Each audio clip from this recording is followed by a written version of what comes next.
A car torched outside a family's home in East Springfield. Christine Morton shows us the damage and explains how the family's getting around now. Angry. Very, very angry. Terry Rucker lives along East Cherry Street in the Roundtree neighborhood. He hadn't used his car in a while, and when he came outside this past weekend, he noticed someone had set it on fire. Destroyed? Yeah, destroyed, exactly.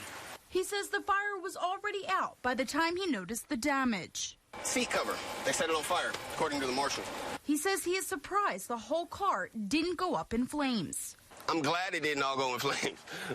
That would just set me back further, you know.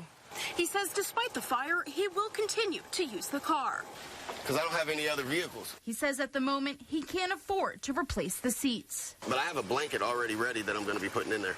And while Terry doesn't have security cameras outside his house, he will now look into that option. I have some extra phones, some cell phones, and there's a couple apps that I can use so that I can actually rig up an entire system using old cell phones.